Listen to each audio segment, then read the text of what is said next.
at this hour, at this time, at this moment.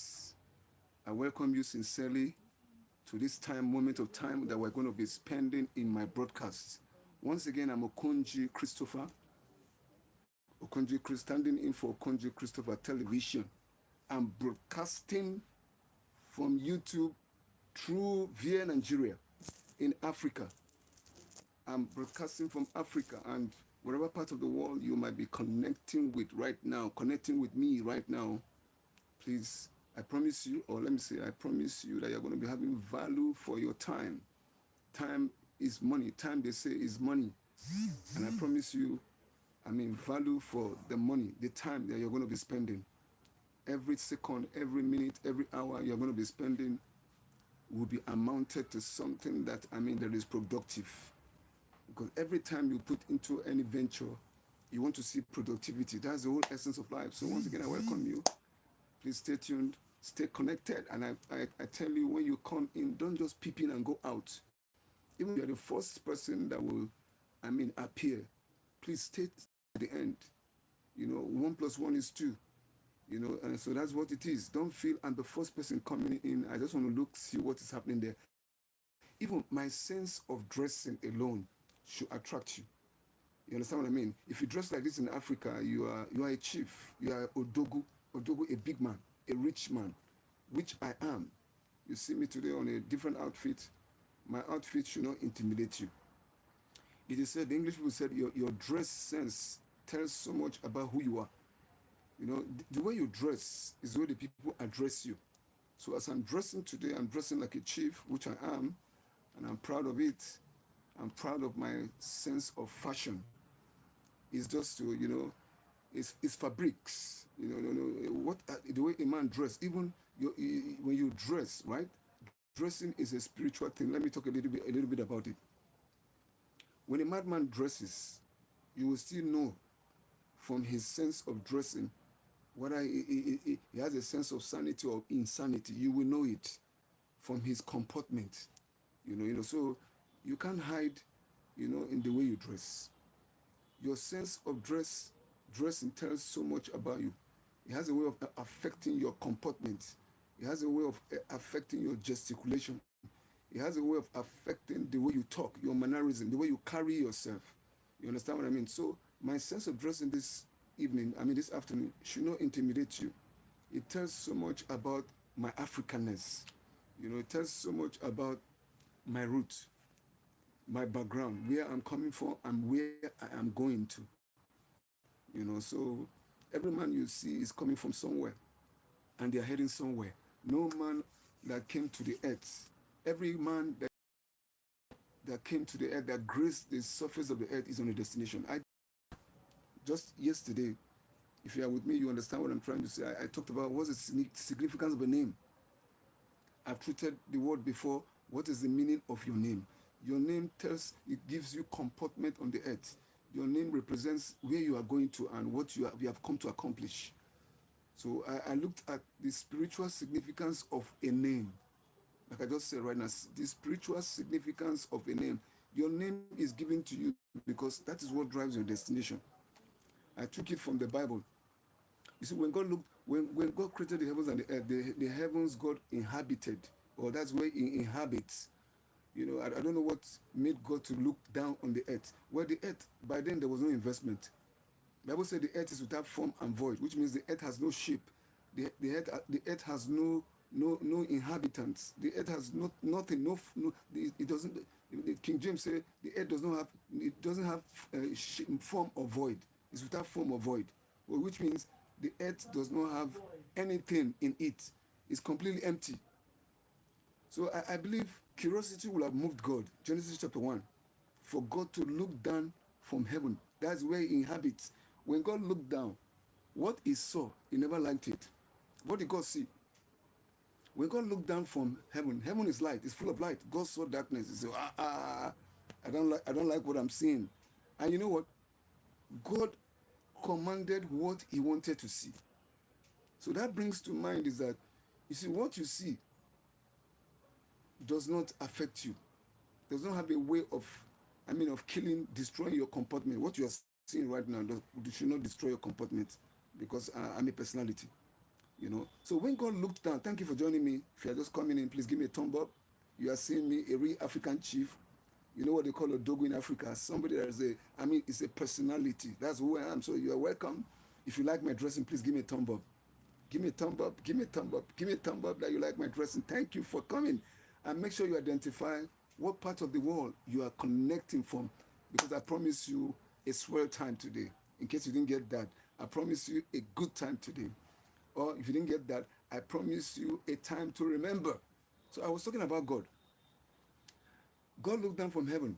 I'm telling you, my comportment should make you stay. Don't come and go. Don't say I'm the first person. My comportment alone tells you that I'm ready for business today. I'm ready, to download on you. So when God looked down from heaven, I was trying to make you understand what you see does not affect you. But what affects you is what comes inside of you. When God saw light, God did not allow light to affect him. But rather, what comes out of you is what destroys you. The Bible said, life and death have I placed, or God said, life and death have I placed in the power of your tongue. So whatever you say is what destroys you. It's not what you see. So the sense of sight should not have an effect over you. It shouldn't have. When you see a madman, walking on the street, does it make you a madman? No. If unless you degrade yourself to that level of being a man. Thank you for joining me. Please give me a thumb up, and make sure you give me the like. When you look at your phone, at the right hand side, you'll see three buttons. Just click it. When you click it, you'll see comment section, and you see the like. Just give me the like. Tell me, and also comment. Make sure you subscribe. And as you subscribe, please press the notification button. When you press the notification button, it will you automatically, anytime I release any video, you will see it. So I'm talking about God. So whatever you see does not affect you. When God looked down, he saw darkness, and darkness never affected God, and God never liked darkness. So what did God do? God spoke what he wants to see. God spoke what he wants to see, or what he wanted to see. He spoke, let there be light. And do you know what? Light automatically appeared. So you have the command, you have the power, to build your world with your spoken word. God never liked darkness, and he spoke away darkness and spoke light, and there was light. Light emerged, because why? God wanted to see light. God wanted to see light, and light appeared. So you have the power to build your world with your spoken word. Today I'm an Udogu, I'm an African chief. I'm well dressed. I'm a community person. I've dealt so much on community in this place. Community is a group of people that have the same interests, the same mindsets, the same vision, and they are going somewhere to happen. So it's a community. I'm trying to build a community here. So the community, of people that of like mind, that will have the same mind and the same judgment. That's what, we are building here. So, and I want you to be a part of that community. As you come in here, you find expression, you find relevance, you have an opportunity to express yourself, the way it should be. So I'm talking about God. When God saw darkness, God never want darkness and light they don't coexist.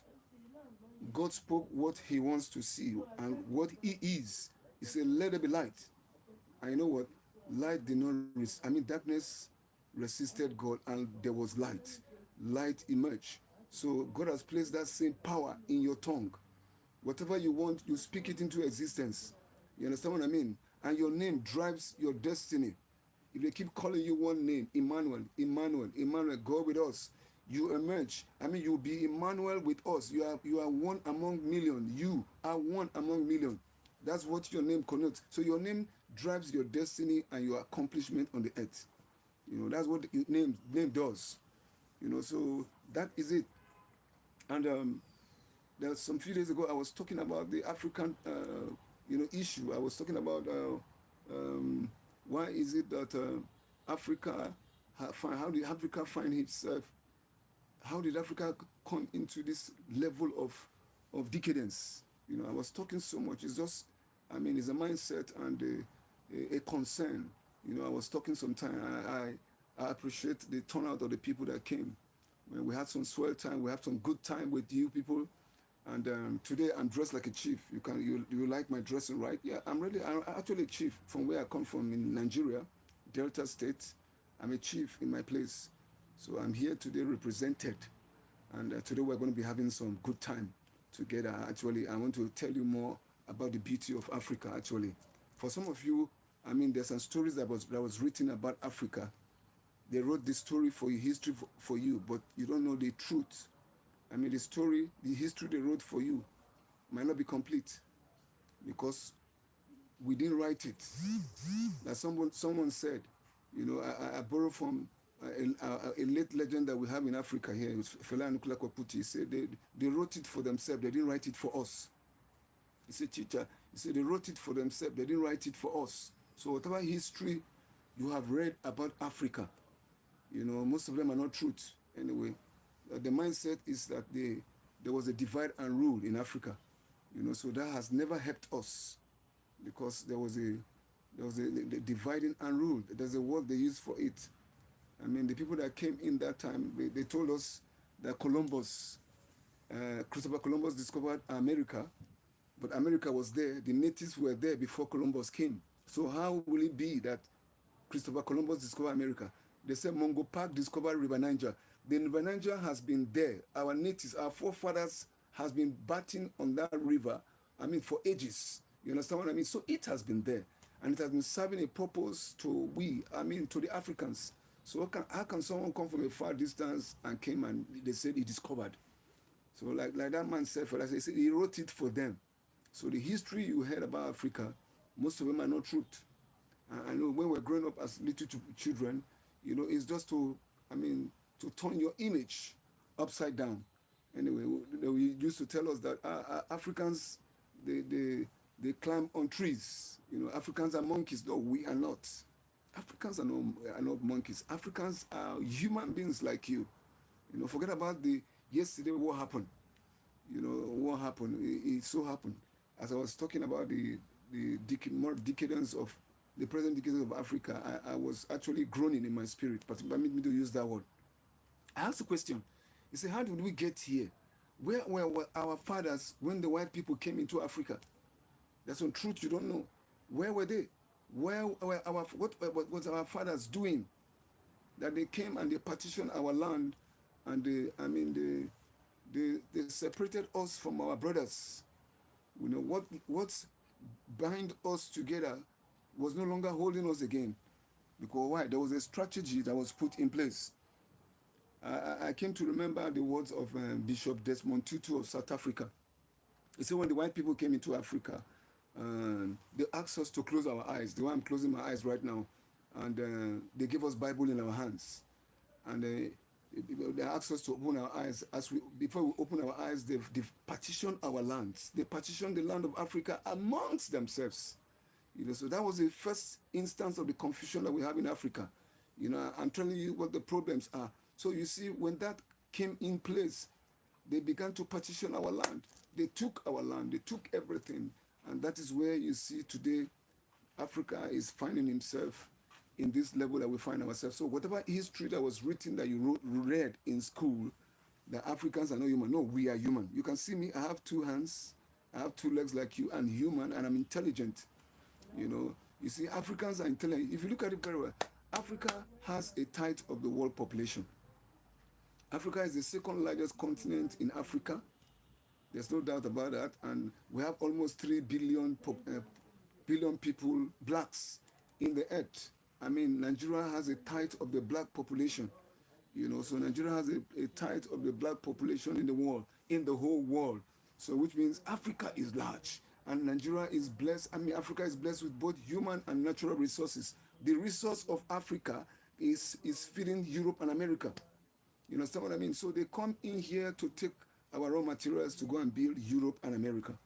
There's so much that is happening, on the surface of the African continent. But I'm happy about what is going on right now in Africa. There's a wind of change. There's a wind of change. Blowing across the Sahel region of Burkina Faso. There's a leader rising up. to show us that we need revolution. Revolution is when the people comes to that realization that their rights and privilege is being trampled upon, and they come to that point, they decide to say, no, we'll fight for our right. Then we're in the middle of a revolution. So that's what is blown across the continent of Africa right now. So I'm happy about what is going on in Africa right now. And God, please, if you are joining me, can you just give me a thumb up? Tell me you like my dressing. I look like an African chief, which I am. You're going to have a good time to me. Just give me a thumb up. Give me a thumb up as you come in, and let me know where you are connecting from. You're going to have a good time. So today I'm going to be talking about, the significance of beads. You see these beads? These are African beads. I'm going to be talking about beads in essence today. So I came, let me bring that something. I came with something, and I will join you in a minute. I'm coming.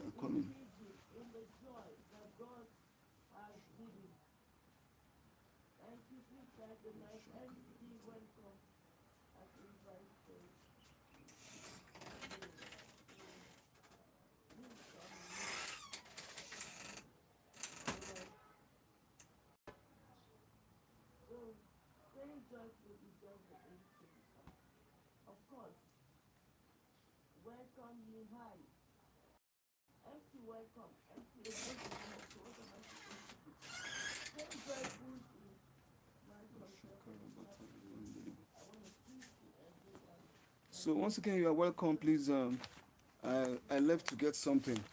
I'm still with you, and we are together in this live stream. Thank you. Sorry for that detour. I have to go get something because we are right here for business today, and I'm here today. I'm going to be talking about beads, the African beads. There's so much about the African beads, the African beads. Oh, Shakarabata. I'm going to be talking about beads today, the significance of beads in African culture. The beads that you see, look at the beads I'm wearing. These are beads. As a little boy, when I was growing up as a little boy, I used to see people that wear the beads. I never understood the significance of those beads. I thought it's something ritual from Africa. Beads. You look at beads I'm wearing. These are African fine fashion. Beads are fashioned in Africa. When you see people wear beads, it tells so much. They are fashion number one, and they have significance and meaning. We don't just wear these beads.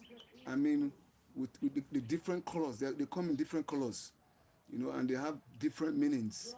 They mean so much, so many things to so many people, as you see them. The designs and the patterns of beads are imbued with symbolism. Different colors hold specific meaning, so the beads, they have different colors. Like the red signifies life and purity. When you see people wear red beads, it signifies life and purity. While white beads signifies, it represents purity and spirituality. So that's what it is. The green bead symbolizes fertility and growth. The green bead symbolizes fertility and growth. So that is the beauty of the beads. So when I discovered the beads while growing up, I began to, that's why you see me wear the beads. I come with beads. I wear beads because they are fashion in Africa, and they are beautiful. They don't just come, as just mere beads, and that you just wear mere colors. No, but the colors have a particular significance in Africa. Like I just told you, the red bead signifies, life and purity. That's what it signifies. It represents life and purity. That's what the red beads signify. So I'm showing you the beauty that comes from Africa today. That's so wonderfully, put together. The beads are a symbol of wealth. Beads are a symbol of wealth. Beads are a symbol of wealth, purity, fertility, and strength. Beads are a symbol of wealth, beauty, fertility, and strength. The West beads have been used for centuries by West Africa as a part of their daily attire. People wear beads. You can see our girls wear the waist beads. They are so beautiful. beautifully adorned on our girls. When they wear it, they look good, you know. So that is what the beads. You can see I have various colors of beads here. You know, I have different shapes of beads. They are so beautiful coming from Africa. You can see it. The girly dress beads, these are different beads, and they have different, meaning and symbolism. And you know, they come in different ways. Look at them, beads from Africa. They are beautiful. They come in various ways. So these are what beads are all about, you know, for it. They have been used to what to express political history, religious, blogs and what have you, social status. Red and white beads combined together means helps us to fight off evil. Red and white beads, when you combine red and white beads together, it helps us to fight evil and also represents peace, light, and success. The red bead and the white bead combined together represents what?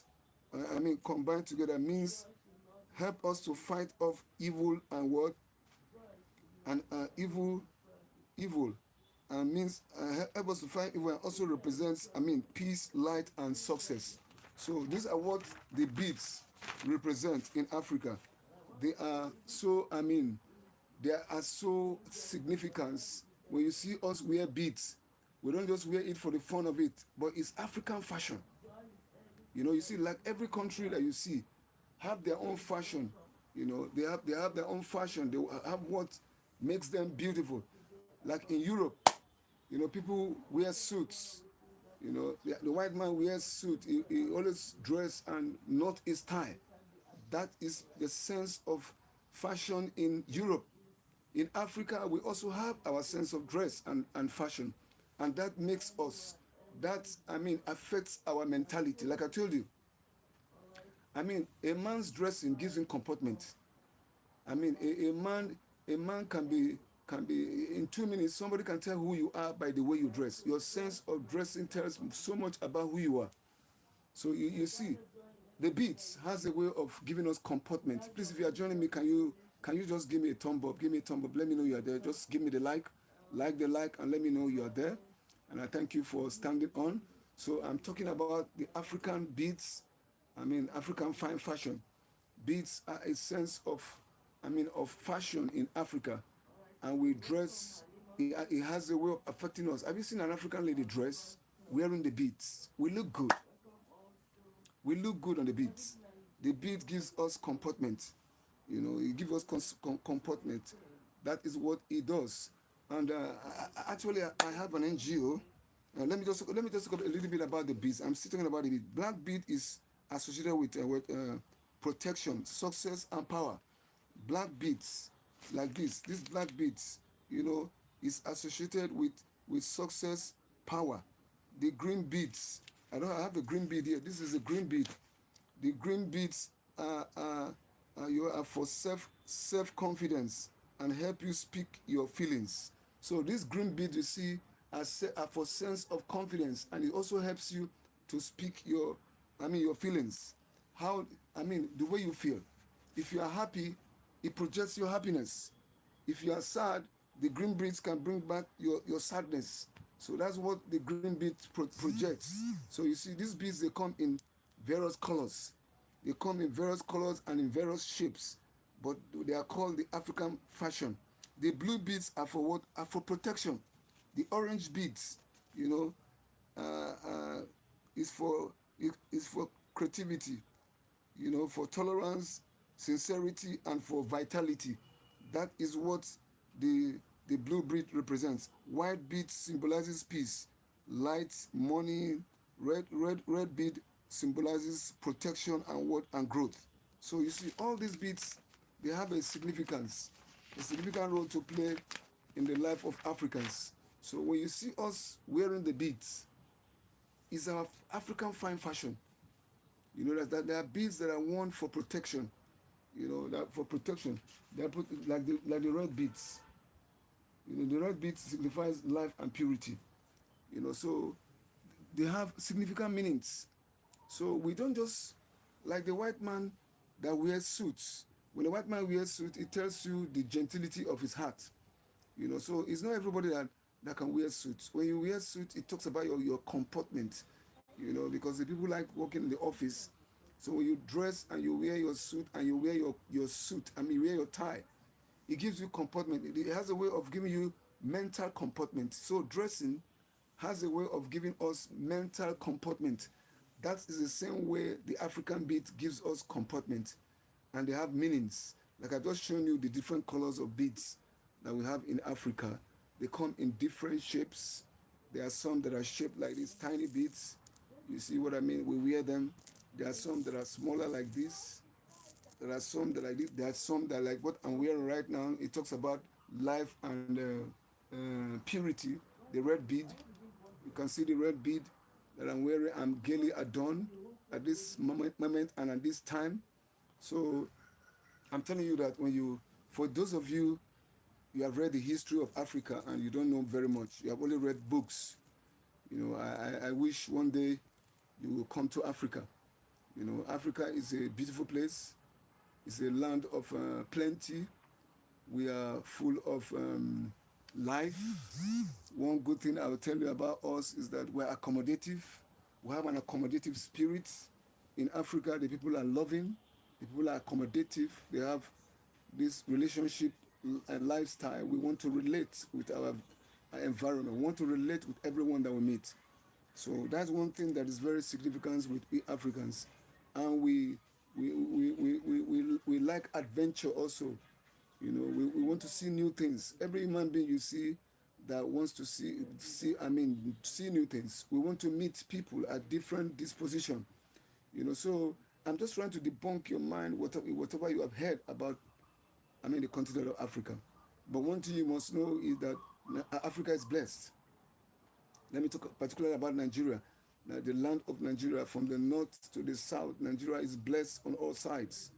When you have a seed of corn in your hand and you throw it to the ground, I'm telling you, whatever part of the country that you are just a matter of time. It will spring up. That's to tell you how fertile the ground is. We are full of abundance, creativity. Diverse culture. We have about 700 and something tribes in Nigeria. Beautiful place to be. But I'm saying all this to give you a picture of what Africa is. So we don't climb trees like baboons. No. Our color is dynamic. Color is the best color in the whole world.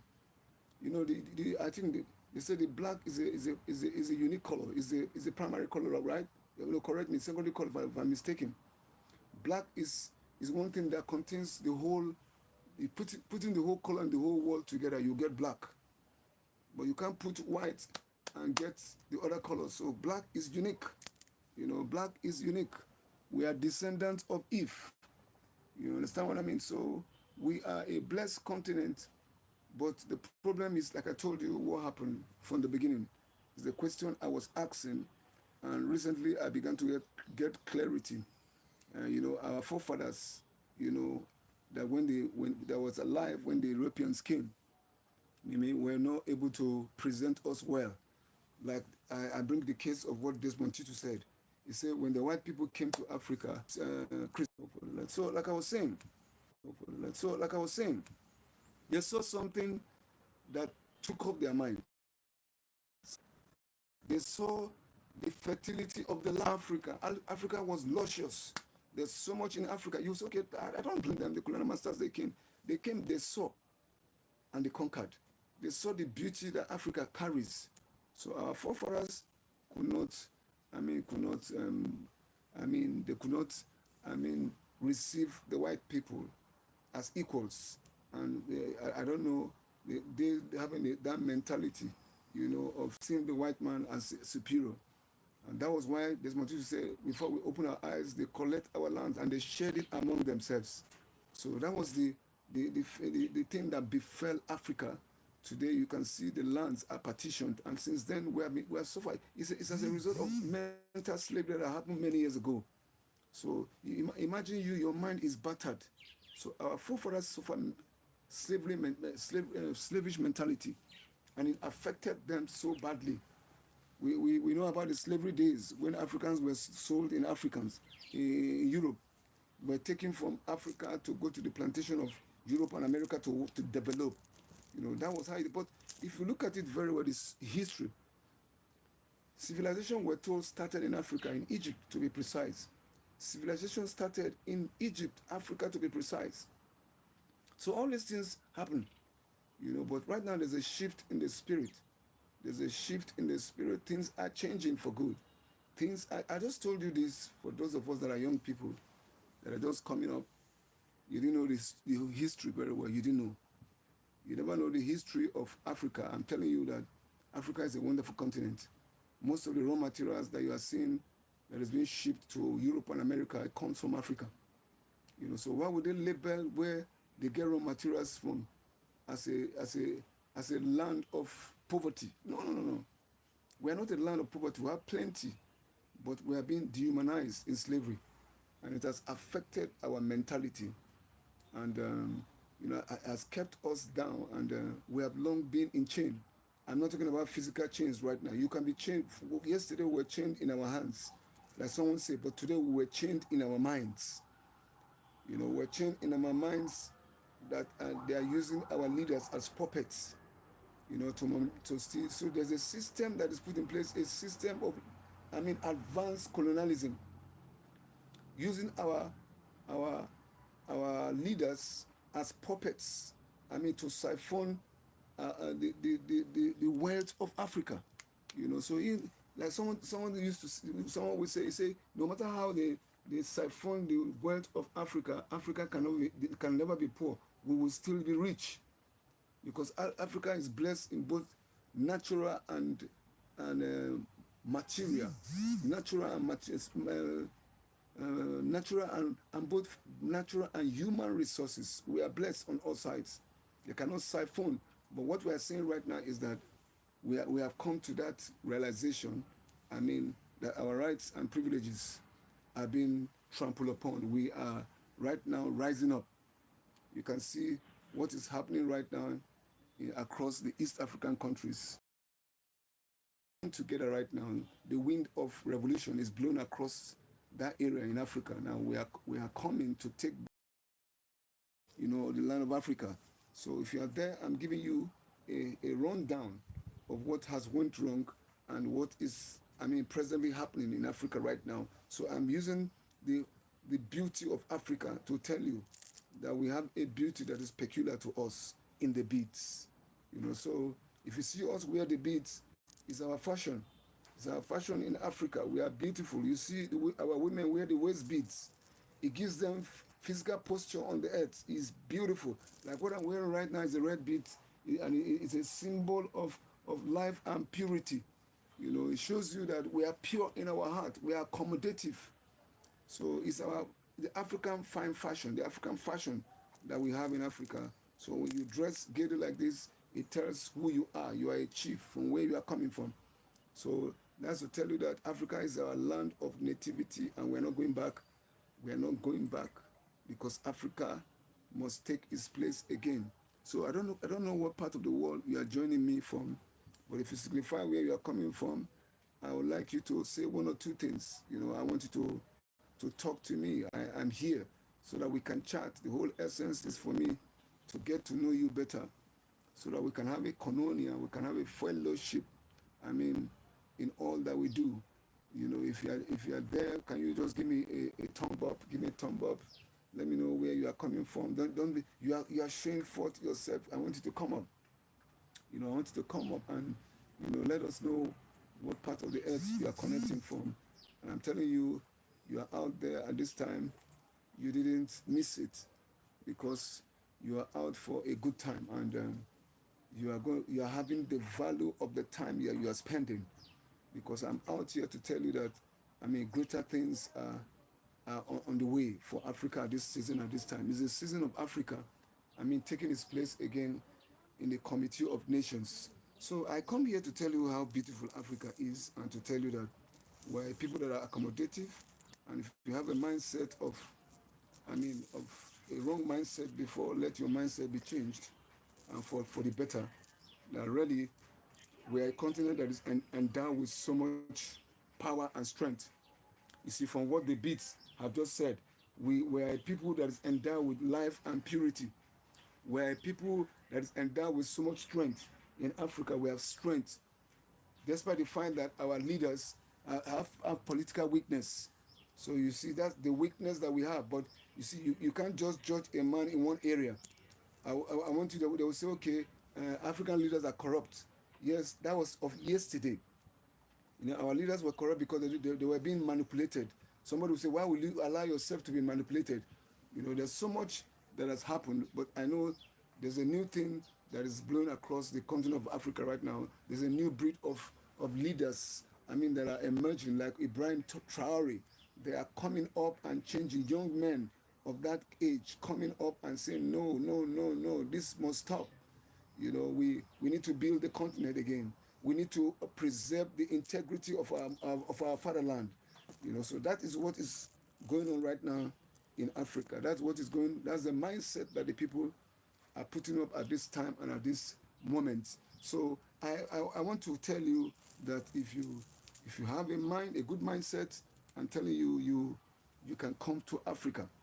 You can come to Africa, beautiful land, our land of nativity, a land of flowing with milk and honey. Don't mind what you are seeing right now. God has a plan and a purpose for every man. God has a plan for every country that you see, every country, every nation, every continent. God has a plan and a purpose. Just the way you have a purpose, you are on a destination, going somewhere, to accomplish something for God. That is the same way Africa is going somewhere. They will raise hands. In the book of Zephaniah, it is said, Zephaniah chapter 3, verse 20, it says, my despised children or sons shall lift up hands again. So this is the season that Africa will lift up their hands again to God. God has long looked forward to this, and we are coming to that moment and at that time in the history and the annals of human existence in Africa. So I want you to look at Africa with a different mindset. I want you to look at the beauty that we have. Our women are beautiful. Our men are handsome. Our men and women are intelligent. We have the best brains. But right now, we shouldn't put our mind in what is going on right now. The economy of my country, Nigeria, might not be good at this time. But I want to let you know, like the scripture that I read earlier, when God looked down from heaven and he looked down to the earth, what he saw was darkness. So, but God never liked what he saw. So he used his mouth, to pronounce what he wants to see. He said, let there be light. And what happened? There was light. So I'm the one heralding it right now. I'm heralding that there will be light in Africa. There will be light in Nigeria. That's why I'm advocating for a better Nigeria whose maker, builder, and founder is God. There's a new Nigeria that God is building right now, not this present one you are seeing. This present one already is dead, but there's a new one that is to come. And whose builder, maker, founder, his God is coming. I want you to look at it. There's a day Nigeria will rise up and take its place. I'm telling you, Nigeria will rise up because the whole world right now is waiting. With what is happening in Africa right now, the whole of Africa is waiting for Nigeria to take its place. And once Nigeria is strengthened, I'm telling you, the whole of Africa will line up. So I'm telling you, the whole of Africa will line up for what God is about to do. God is about to do great and mighty things. I'm telling you, and I'm here heralding it. I'm that man that is here telling you that look out for what God is about to do. I tell you a good news. What is the good news? I'm telling you about this is the time of Africa, a beacon of hope. Africa, a beacon of hope. That's a book I'm going to be writing very soon. Africa, a beacon of hope. You know what beacon is? Beacon is a light. Beacon is a great fire that cannot be quenched. That is what Africa is. Africa is a beacon. Africa, a beacon of light. Africa, a beacon of hope. There's hope coming from Nigeria. There's a hope coming from Africa. Everyone is looking forward to Africa to take its place. When I was on live stream too, the last time I was live stream yesterday, somebody told me that Africa has the time for Africa to take its place is now. Yes, you're right. Time for Africa to take its place is now. This is the time for Africa to take its place. That's why it's the time of the African Renaissance. You know what that is? This is the time that Africa will take its place again among the nations of the earth. So I call you to that same mindset at this time. As I introduced you, that Africa is beautiful. The beauty of Africa comes through the beads that you see us wear. The beads is called the African fashion. It comes in various colors. It comes in yellow, it comes in black, it comes in brown, it comes in blue, it comes in green, it comes in red. Red talks about the life and the purity that we have in Africa. And the white talks about, it symbolizes the peace that we enjoy. Though God said in time of war, we should seek for peace. Yes, there's peace in time of war, because this is a time to fight and reclaim back that which is ours. So if you are joining me at this hour, I'm telling you, I was just talking about, the significance of the beads. The beads is African fine fashion. I'm telling you, respect it for who we are. And Africa has come of age, I mean, to plant its own world among the people, or to take its place among the people. So once again, you are welcome. I thank you, and I hope to see you very soon as I come on air.